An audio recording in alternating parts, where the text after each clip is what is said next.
여러분 안녕하십니까? 원투펀치 주크박스 박찬하 위원과 함께하는 시간이 돌아왔습니다. 오늘 박찬하 위원과 더불어서 나누어 볼 이야기는 2023년 올해 세계적으로 유명했던 선수들이 은퇴한 선수들이 대거 발생을 했어요. 가장 최근에 일단 이 선수 얘기부터 하겠습니다.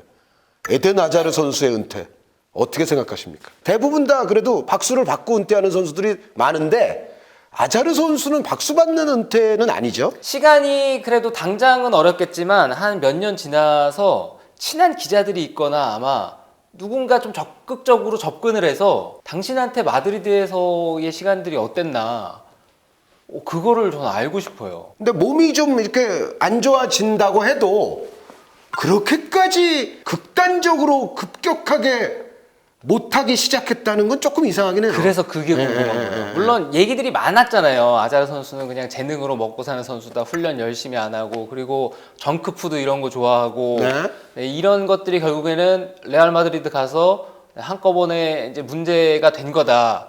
저도 같은 의견이거든요. 아무리 그랬다 손치더라도 첼시에서의 그 시즌 끝나고 나서 레알 마드리드로 이적하고 그 사이가 불과 몇 달인데 아무리 그 몇 달 사이에 훈련을 제대로 안 하고 먹는 걸 좀 많이 먹고 이런다 한들 그 정상급에 있었던 선수가 그렇게 곤두박질 칠 수 있을지. 그리고 그 곤두박질은 다시는 올라오지 못하는 곤두박질이었어요. 회복도 안 되고 그리고 거기서 이제 부상이 좀 심해지고. 1991년생인데 은퇴를 했거든요. 빨리 은퇴했어요. 저는 마지막에 그래도 이적 시장에 몇 팀이랑 링크가 있었잖아요. 일기로 돌아간다는 얘기도 있고. 그래서 노력은 했지만 뭔가 잘 안 됐습니다를 축구 팬들에게 보여주면서 은퇴를 하지 않을까 이런 생각도 있었거든요. 근데 그것도 안 하고 그냥 미련 없이. 제가 좀 찾아봤어요. 지금도 뛰고 있는 이른바 노장 선수들이 이제 대체로 누가 있나. 골키퍼긴 하지만 어쨌든 클라우디오 브라보 선수가 아직도 뛰고 있죠. 83년생. 그런데 필드 플레이어 중에 예전 그 브라질 수비수 있잖아요. 단테 선수. 오, 네. 단테 선수가 아직도 아주 핵심 수비수로 뛰고 있는데 이 선수도 83년생이고요. 그리고 사실은 올해 은퇴할지도 모른다는 예측이 조금 있기는 했었는데 근데 이니에스타 선수가 결국 은퇴하지 않고 에미리트 클럽에 가서 아직도 이제 선수 생활을 이어가고 있는데 이니에스타 선수가 이제 84년생인데 티아고 실바 선수도 있고 아직도 그 프랑크푸르트에 있는 하세베 선수도 84년생이에요. 그리고 이제 85년생 보면은 이제 골키퍼 중에 망당다 골키퍼, 오초아 골키퍼가 있고요. 호날두 선수가 뭐 가장 유명한 85년생이고 모드리치 선수 85년, 헤수스 나바스, 애슐리 영, 라울 알비올 선수도 85년생이에요. 자, 86년으로 오니까 골키퍼로서는 이제 무슬레라 골키퍼가 있고 에딘 제코, 나니, 맨체스터 유나이티드 그 나니입니다. 나니 선수는 최근 뭐 K리그 클럽이랑 얘기가 있다고도 소문이 돌더라고요. 네, 라다멜 팔카오 선수도 아직 은퇴는 안 했는데 86년생. 올리비에 지루 86년, 세르히오 라모스 86년, 제임스 밀너도 86년이에요. 자, 87년의 대표는 이제 메시 선수죠. 메시, 벤제마, 아르투로 비달, 드리스 메르텐스, 그리고 풀럼의 팀 림이라는 수비수도 이제 87년생이고 또 세비야의 페르난도 선수도 87년생이고 88년생 대표는 로베르트 레반도프스키, 이반 라키티치, 에티엔 카푸에, 프란체스코 아체르비, 조니 에반스 선수, 알렉시스 산체스, 윌리안, 마츠 훈멜스, 후안 콰드라도 뭐 이런 선수들이 이제 88년생이고 89년생 대표는 토마스 밀러, 마르코 로이스, 그 비아레알의 파레오 선수도 89년생이고 토니 크로스 선수나 키어런 트리피어 선수가 90년생입니다. 대충 이제 눈에 들어오는 선수들만 이렇게 적어봤는데 아자르 선수가 어쨌든 91년생으로서 미스테리를 많이 남기는 그리고 실망감을 많이 남기는 은퇴였다는 점을 말씀을 드리면서 그럼에도 불구하고 올해 은퇴한 또 상당수 선수들은 와 이제는 정말 이만하면 됐어. 할 만큼 했다. 박수 뜨겁게 받으면서 이제 은퇴 이런 선수들도 꽤 있거든요. 대표적으로 누가 있죠? 줄라탄 이브라히모비치. 네. 가장 그래도 필드 플레이어 가운데는 연령이 많은 선수니까 이브라히모비치 선수도 은퇴를 했고 그리고 다비드 데이아 선수도 사실 지금은 거의 은퇴 수순인 것 같아요. 팀을 찾으면 현역 생활을 이어갈 수도 있지만 지금으로서는 일단 어느 팀에도 속해 있지 않으니까 가레스 베일 선수도 이제 그만하게 됐죠. 네. 거기에 아데바요로 선수도 있고 수비수로는 디에고 고딘, 주앙 미란다. 아틀레티코 역사의 한 페이지를 같이 쓴 선수들인데 좀 의미가 있다는 생각이고 그 필드 플레이어는 아닌데 일단 나이상 형님뻘부터 얘기하자면 부폰 선수가 부폰 골키퍼 올해 은퇴를 했어요. 파르마에서 내가 현역 생활 마쳤죠. 네, 그 부폰 선수가 이제 결국은 커리어 500 클린시트를 달성을 하고 나서 이제 은퇴가 됐죠. 네, 마지막 목표가 파르마를 다시 일부러 승격시키고 본인이 은퇴를 하거나 아니면은 다시 이제 세리아 무대 밟으면서 선수 생활 그만하는 게 이제 부폰의 마지막 꿈이었는데 그게 좌절됐잖아요. 네, 파르마가 승격을 못하면서. 그래서 이제 현역 은퇴하고 지금 이탈리아 대표팀 스텝으로 일을 하고 있어요. 그래서 이탈리아 대표팀 경기 보거나 뭐 훈련 영상이라든가 이런 거 보면은 부폰 모습 여전히 볼 수가 있죠. 네, 부폰 선수가 아무리 골키퍼를 하더라도 78년생이에요. 그러니까 여기 지금 그 질라탄 선수가 81년생이고 아까 말씀 안 하신 같은 81년생 중에 호아킨 선수가 있거든요. 호아킨. 그아호. 그래도 아직은 호아킨 선수인데 두 선수 이제 나이만 보면 호아킨 선수가 생일이 몇 달 빠릅니다. 질라탄 선수보다. 그래서 사실은 이제 부폰, 그 다음이 호아킨, 그 다음이 이제 질라탄인데, 근데 호아킨, 질라탄 선수와도 완전히 다르게 부폰 선수는 1978년생입니다. 45세 은퇴한 거 아닙니까? 그러니까 장구한 커리어 동안 축구에 있어서 정말 뜻깊은 플레이들을 지구상의 팬들을 위해서 많이 보여줬던 거에 대해서 정말 뜨거운 감사와 또 박수를 보내겠고요. 그 박찬하 위원은 뭐 세리에아도 예전부터 좋아했었고 또 해설도 많이 하셨는데 박찬하에게 있어서 부폰이란 가장 크게 각인이 되어 있었던 거는 2002년 월드컵이었어요. 아 그래요? 직접 가서 제가 봤죠? 직접 봤으니까 정말 제가 16강 그때 대전 월드컵 경기장에 있었는데 답이 보이지 않는 경기는 이런 경기구나라는 생각을 했거든요. 도저히 골이 들어갈 분위기도 아니었고 야 도대체 이런 애들을 상대로 무슨 수로 우리가 골을 넣지? 아무것도 안 되는 거예요. 심지어 이런 애 중에 지금 부폰 형이 있었다는 거 아니에요? 부폰 형이 있었죠. 페널티 막았지. 예. 그리고 황선홍 그 프리킥 깔아찬 거 그거 막았지. 도저히 수비도 그냥 숨 막히는데 끝판왕격으로 뒤를 지키고 있는 거예요. 그리고 부폰 골키퍼가 정말 신체 조건이 좋잖아요. 그렇죠. 키도 크고 팔다리 길고 버티고 있으니까 이거는 도저히 안 되겠구나. 그래서 저는 그 기억이 부폰 하면 가장 먼저 떠오르죠. 아까 이제 나머지 그 뒤에 두 명도 물어볼게요.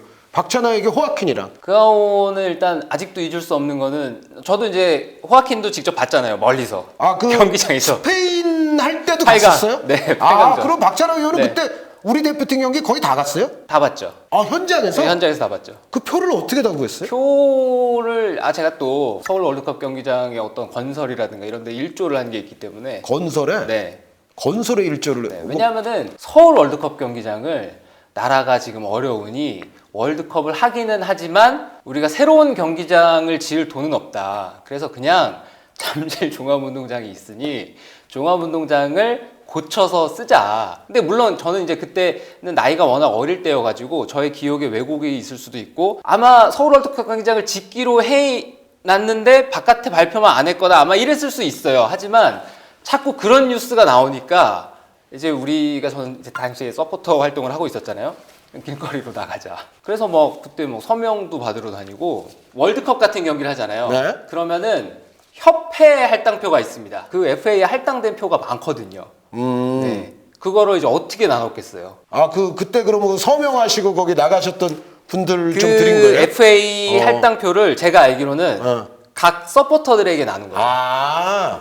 그 당시는 또 이게 서포터의 이른바 약간 초기 시절이잖아요. 초기 시절이고 그리고 구단수가 많지 않았고. 그렇죠. 네, 그래서 어느 정도 이제 할당을 했을 때 충분히 좀 돌아갈 수 있게끔 할당이 됐고 물론 지금 생각해 보면은 그거를 더 합리적으로 그리고 또 투명하게 지금 같은 세상이면은 그렇게 했겠죠. 그 많은 자격이 충분히 있으셨고요. 그런데 제가 물어본 거는 건설의 이바지에서 표가 생겼다는 거는 건설 현장에서 실제로 일하셨나? 근데 일하셨다고 그래서 표가 생기지 않을 텐데 이제 그게 이상해가지고 어디 가서 그냥 상암동 가면은 이 동네 나 때문에 만들어졌다고 그런 얘기 하고 그러죠. 지금 거기 땅값이 그럼 박찬하 의원이 일조해가지고 요즘 거기 땅값이 형성이 된 거예요? 그 타운이 이제 만들어졌으니까.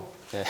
그래서 그러면은 그 호아킨이란 호아킨은 제가 멀리서 봤는데 승부차기 실축했잖아요. 네. 그리고 가서 호텔 방에서 되게 침울해하는 그 사진이 찍혔거든요. 그 얼굴을 아직도 잊을 수가 없고 저는 그때 당시에는 호아킨이 얼마나 뛰어난 선수고 얼마나 위대한 선수인지를 몰랐거든요. 예. 왜냐하면은 그때는 호아킨 선수가 나이도 굉장히 어렸고 베티스에서 막 이제 무럭무럭 자라나는 그렇지만 스페인 대표팀의 확실한 뭐 역할을 하고 있었던 그런 이미 그때 선수라서 드리블 돌파력이나 뭐 그런 거는 엄청나게 인정받지 않았나요? 근데 어려서부터? 그런 거를 일절 몰랐죠. 아, 그때 또 우리 해외 축구에 대한 정보 잘 자체가 몰랐죠. 그렇죠. 예. 그 뒤에 알았죠. 아, 호아킨 선수가 정말 대단한 선수였구나. 대단한 그리고 유망주였구나. 대단한 예. 선수였고 그리고 정말 긴 시간 동안 꾸준하게 활약을 했고 그리고 지난 시즌까지도 호아킨 선수가 들어가면은 뭔가를 계속 해냈잖아요. 맞아요. 뛰는 시간은 짧고 뭐 예전처럼 빠르진 않더라도 뭔가 볼을 잡으면 기대감이 생겨요. 예. 클래스가 다르다는 걸 보여줘서 호아킨 선수가 더 할 수도 있었을 것 같아요. 저는. 경기당 뭐 한 10분, 15분 뛰는 그런 롤이라면 할 수도 있었을 것 같기도 해요. 그리고 베티스가 이제 일부 리그에서 그렇게 경쟁하는 일부 리그에서 상위권 경쟁하고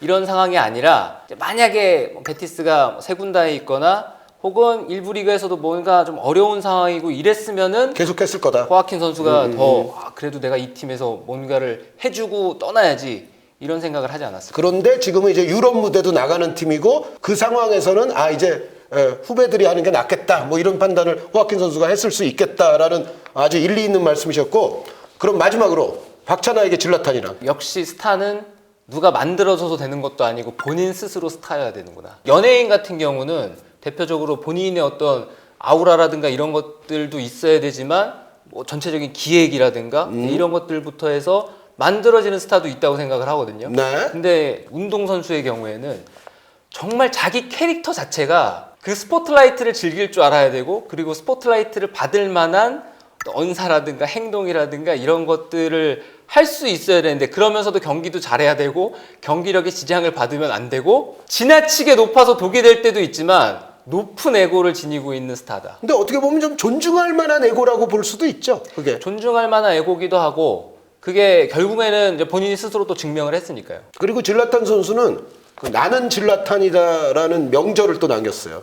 한준희 감수. 네, 그게 중요한 거거든요. 저는 그 책을 보고 제가 느낀 거는 뭐냐면 아니 이 책에 등장하는 사람들 이게 출판이 됐는데 질라탄에게 소송 안 거나? 거기 보면은 정말 인간 같지도 않은 자, 뭐 축구 지도자의 자격이 없는 자, 축구 선수 볼도 못 차는 자, 그러니까 질라탄 선수가 그 자서전에 거의 제가 봤을 때는 명예훼손 수준으로 비하해 놓은 사람이 엄청나게 많거든요. 그냥 한 줄로 얘기하면은 이 문장이 어울리겠죠. 남이만 잡. 아, 그러니까 거의 그거예요. 여기 등장인물들이 이거 다 가만히 있는 게 더 신기하다. 심지어 네. 바르디올라도 있잖아요. 아, 그렇죠. 바날도 있고. 네, 하여튼 그렇습니다. 그 셀리브리티들을 사정없이 밟아버리는 아주 아주 재밌는 책입니다. 나는 질라탄이다. 한준희 감수 꼭 읽어보시기 바라겠고요. 그리고 이제 또 은퇴한 선수들이 많아요. 예를 들어 뭐 파브레가스 선수, 외질 선수. 파브레가스 외질은 근데 느낌상으로는 뭔가 은퇴한 지 몇 년 된 선수 같지 않아요? 느낌이? 아, 그렇죠. 그러니까 외질 선수는 뭐 부상 또 이런 이유로 사실 또 여러 가지 좀 논란도 좀 있었고 근년에 이르러서는 사실상 그렇게 많이 뛰질 못했었고 파브레가스 선수는 마지막을 세리에 B에서 보냈죠. 꼬모. 예, 코모 팀에서 보내면서 또 이제 우리의 시선에서 조금 사라져 있었고 그렇기는 한데 어쨌든 이 두 선수가 공식적인 퇴장은 2023년 올해 은퇴를 했습니다. 이 선수들에 대해서도 뭐 한 줄 평 해주시죠. 파브레가스 하면은 저는 한의원님 먼저 생각나죠. 아스날 그때 저희가 같이 그 이제 KBS N에서 일하고 있을 때 그때 이제 지금은 카라바오컵이지만 칼링컵 칼링컵 당시에. 칼링컵 해설하실 때 파브레가스 그때 등장 때 아닌가요? 교체 투입되자마자 골 넣고 아직도 쓰고 계시는 그 삼국지 대사 있잖아요. 네. 아, 술잔이 식기 전에. 그 요즘도 써요. 그거. 그러니까. 술잔이 식기 전에. 파브레가스를 볼 때마다 그 생각만 나죠. 그 당시 이제 나오던 선수들이 파브레가스 선수 혹은 카를로스 벨라 선수. 유럽보다는 MLS에서 많이 잘 풀리긴 했는데 어쨌든 벨라 선수 뭐 이런 선수들 기억이 나는데 그 제가 생각이 난다고 파브레가스 선수를 보면 그 외질 선수는요. 이 선수는 볼 때마다 저는 좀 평가가 바뀌어요. 근데 외질 선수가 팬들도 이제 그런 평가들을 많이 내리시는데 환상적일 때는 정말 환상적인 선수인데 아무것도 못할 때는 이런 말을 해도 될지 모르겠지만 축구 선수 맞나 싶어요. 아, 그 정도예요? 박찬호 의원한테는? 안 보일 때는 네. 정말 외질 선수가 아무것도 못하는 경기가 많았거든요. 티어 메이커를 다시 하는 건 아니지만 티어에는 조금 약점이 되겠죠? 티어에는 약점도 될 거고 본인이 나중에 자서전 같은 거 쓰면 그 얘기를 꼭 써줬으면 좋겠어요. 나는 선수 때 어떤 선수였는지. 정말 모든 경기 내가 100%를 쏟아붓기 위해서 준비를 하고 경기를 그렇게 했던 건지, 아니면 메스트 웨즐 선수도 정말 재능이 충만한 선수잖아요. 네, 그런 킥을 할 수 있다는 거, 그런 창의적인 어시스트를 할 수 있다는 거, 그런 공간을 볼 수 있다는 거는 만들어지는 게 아니라 하늘이 점지해 주는 거거든요. 네.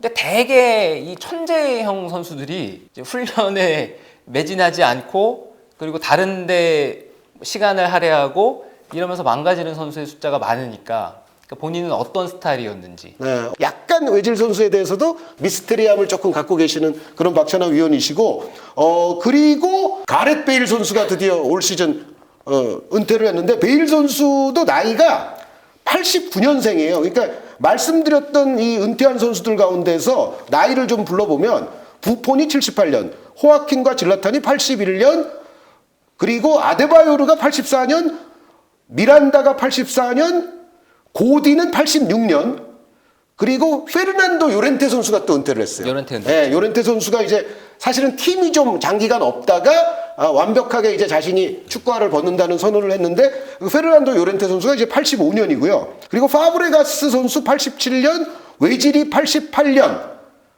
근데 이제 그 다음 베일 선수, 월콧 선수 이런 선수들도 은퇴를 했는데 89년이거든요. 88년까지도 좀 빠른 느낌도 약간 있지만 89년은 정말 빠르게 느껴지거든요. 근데 베일 선수는 그런데 은퇴하고 나서 외신들 들어오는 걸 보면 굉장히 행복해하는 것 같더라고요. 그리고 본인이 레알 마드리드에서 이제 뛰는 시간들을 돌아봤을 때는 어느 순간의 기점으로 축구에 모든 걸 쏟아붓지 않는 느낌이 강하게 들었어요. 아니, 그리고 저 은퇴하자마자 바로 골프 본격적으로 시작하지 않았어요? 그리고 축구를 하는 데서 찾는 행복, 거기서 얻는 행복보다 공 치는 데서 오는 행복이 더 어느 순간부터 커졌고, 저는 근데 개인적으로는 축구 선수들이 이제 골프 많이 하고 이런 거 가지고 뭐라고 하고 싶지 않거든요. 오히려 앉아서 게임 많이 하고 이런 선수들이 더 문제지. 아, 그래요? 그건 왜 그래요? 앉아서 게임하면 계속 앉아 있잖아요. 같은 자세로. 축구 선수들한테 가만히 앉아 있는 게 신체에 굉장히 안 좋잖아요. 관절에도 안 좋고 뭐 혈액 순환에도 안 좋고. 네, 그런데 오랜 시간 동안 게임 많이 하는 선수들이 지금 젊은 선수들도 그렇고 상당히 늘어났거든요. 자주 다쳐요. 대표적으로 네이마르 선수. 네이마르 선수 게임 정말 좋아하거든요. 게임 좋아하죠. 게임 좋아하는데 네이마르 선수도 잦은 부상이 있고. 근데 베일 선수는 이제 골프 치는 거는 오히려 계속 걸어 다니고 활동을 하기 때문에 오히려 저는 축구하는데 도움이 되는 것도 있다는 쪽이어서. 근데 이제 본인의 정말 그 뜨거운 심장이 축구 쪽에 있느냐 골프 쪽에 있느냐 물었을 때 베일 선수는 이미 이쪽으로 좀 이동을 많이 했던 것 같아요. 그 레알 마드리드의 갈라티코 시절이 가레스 베일의 나이로 봤을 때는 프로에서 데뷔전 하기 한 몇 년 전이거든요. 레알 마드리드에 대한 동경이라든가 이런 꿈을 무럭무럭 키우면서 프로 선수로 커리어를 밟아가서 결국에는 그 꿈이 이루어졌잖아요. 그리고 거대한 트로피들을 들었죠. 네. 이제 내가 클럽 선수로서 할 건 다 했어. 뭐 한 가지쯤 더 축구에서 할 게 있다면 국가대표로 조금 더 하고 싶은 건 있는데 클럽은 어쨌든 이제 됐어. 그것도 그 유로에서 활약을 했잖아요. 예. 그러면서 내가 국가대표로도 유로에서 이만큼 했으면 4강까지 갔으니까. 그러면서 축구보다는 다른 쪽에 더 즐거움을 느낀 게 아닌가, 이런 이제 추측을 할 뿐이죠. 그 라이언 레이놀즈라는 배우 있잖아요.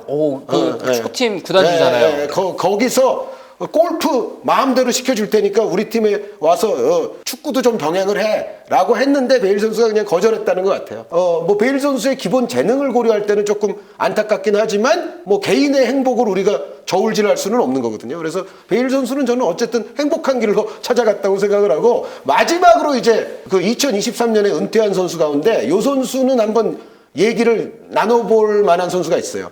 보얀 크루키치 선수. 90년생이거든요. 물론 아자르 선수보다는 한 살 형입니다. 아자르는 91년생이니까. 그 보얀에 관해서는 요즘 아마 바르셀로나 팬분들이 잘 알고 계실 텐데, 이제 은퇴를 하면서 본격적으로 바르셀로나의 간부가 됐습니다. 예전 같으면 그 요한 크루이프의 아들인 그 요르디 크루이프가 하던 그런 비슷한 역할인데 이제 보얀 선수가 바르셀로나의 스포츠 코디네이터가 됐거든요. 바르셀로나는 요즘 이제 포르투갈 출신의 아주 훌륭했던 미드필더 데쿠 그리고 보얀 뭐 이런 체제로 이제 중역진을 최근에 이제 교체를 했습니다. 그런데 그 보얀 선수는 뭐니 해도 이제 팬들이 알고 있는 그 표현이 있잖아요. 최소 메시. 최소 메시가 뭐 한 명은 아니죠. 보얀 한 명은 아니라 뭐 전 세계 방방곡곡에 사실은 어디에 메시, 여기에 메시, 저기에 메시, 잘 성장하면 최소 메시 뭐 이런 사람들이 많았잖아요. 그런데 그 가운데에서도 바르셀로나 후배니까 당연히 그러니까 당연히 가장 주목을 받는 최소 메시 가운데 한 명이었는데 결국은 매우 별것이 없는 커리어를 남긴 채 이제 은퇴를 하게 됐거든요. 비교적 이른 나이에. 박찬하 위원도 보얀 선수 어릴 때부터 중계도 하셨고 많이 보셨는데 어떻게 생각하시죠? 보얀 선수는 선수 시절 막바지에는 부상이 또 길기도 워낙 길었어요. 자주 다치고 그래서 그러니까 본인이 마지막까지 계속 한번 선수로서 좋은 활약을 하고 그러니까 마무리 짓고자 하는 이제 커리어였다고 생각을 하거든요. 계속 팀을 찾아갔고 계속 축구를 하려고 했고 그런데 결국에는 그걸 잘 끝맺지를 못했죠. 근데 보얀 선수는 그 최소 메시라는 표현을 처음에 누가 했는지 그 우리나라에서 했겠죠. 해외에서는 아마 그렇게 안 불렀겠죠. 그렇게는 안 하고 이제 뭐 넥스트 메시 메시를 향해서 또 나아가는 기대주 뭐 이렇게 했겠죠. 오히려 보얀 선수가 아마 제가 보얀 선수를 만나보진 못했지만 보얀 선수가 대범한 선수였다면 더 나은 축구 선수로서의 행보를 보였을 것 같아요. 보얀 선수가 계속 제가 인터뷰를 예전에 몇 번 봤었는데 그 얘기로 인해서 자기가 너무 큰 이제 부담을 어렸을 때부터 느꼈다라고 얘기를 하더라고요. 메시의 후계자 뭐 이런 그런 얘기가 그러니까 무슨 플레이를 해도 계속 메시랑 비교가 되는데 그러니까 자기는 그걸 알고 있잖아요. 내가 메시가 될 수가 없는데 근데 계속 그렇게 바라보는 시선이 좀 무섭기도 하고 그리고 이제 두렵기도 하고. 그 바르셀로나에서 두 자릿수 골도 넣고 출전 시간도 꽤 많았던 시즌들이 있어요. 근데 바르셀로나는 또 그 당시에 계속 멤버가 좋았으니까 어떻게 보면 이제 보얀이 비집고 들어갈 틈이 좀 부족했고 이제 이탈리아 쪽으로 이제 돌지 않았어요? 그리고 뭐 스토크 시티도 가고. 네, 근데 이탈리아 쪽에서 성공을 해서 돌아오질 못했죠 또. 그러면서 거기서부터는 이제 지속적인 이제 커리어 하락이 일어나는데 결국은 본인에게 씌워졌던 그 초기 단계에서의 그 메시라는 짐이 너무 무거웠다. 그거를 견뎌내기에는 보얀 선수가 어려움이 있었고 더불어서 9번 스타일로 어렸을 때부터 쭉 성장을 했는데 키가 작거든요. 네. 그리고 나중에는 보얀 선수가 이제 운동을 많이 하고 이래서 몸집이 많이 커지긴 했는데 초기 때만 하더라도 좀 호리호리하고 약간 밖에서 봤을 때는 중계 화면으로 봤을 때는 이 선수가 왜소한데 과연 최전방 공격수로 뿌리내릴 수 있을까? 이런 생각이 들 정도였거든요. 결국에는 그런 것도 보얀 선수가 플레이 스타일을 본인이 바꾸기에는 이미 늦은 거죠. 그런데 또 프로에 올라와서 그 덩치가 큰 수비수들과 싸우기에는 신체 조건의 약점이 계속 부각이 됐고 그런 것들까지도 보얀 선수에게는 큰 어려움이었을 것 같아요. 근데 메시는 해냈죠. 그건 리오넬 메시잖아요. 네, 그건 그 메시 해낼 수 있는 사람은 메시인 거죠, 그냥. 리오넬 메시인 거죠. 그리고 어렸을 때부터 또 너무 잘했어요. 어렸을 땐 잘했죠. 어렸을 때부터 너무 잘했기 때문에 그런 수식어를 들었던 거고 자연스럽게 바르셀로나 그러면은 차세대 메시네 이런 별명이 수식어가 붙을 수밖에 없고 이거는 근데 누구의 잘못도 아니고 그냥 보얀 선수가 한편으로는 많이 이제 불운했던 거죠. 자, 박찬하 해설위원과 더불어서 원투펀치 주크박스 시간을 가져봤는데 오늘의 주제는 2023년 올해 은퇴를 공식적으로 선언한 선수들이었습니다. 굵직굵직한 큰 이름들 그리고 슈퍼스타였던 선수들이 이제 축구화를 벗었는데요. 앞으로 이 선수들의 미래에 밝은 앞날이 앞으로도 계속 쭉 함께 하시기를 바라겠고요. 또 이렇게 은퇴한 선수들에 대해서도 또 팬 여러분들께서 계속 관심 가져주시면서 또 사랑을 베풀어 주시기를 바라면서 오늘 박찬하 해설위원과 더불어서 이야기를 나눠본 주크박스 2023년 은퇴 선수들에 관한 이야기를 마치겠습니다. 여러분 대단히 감사합니다.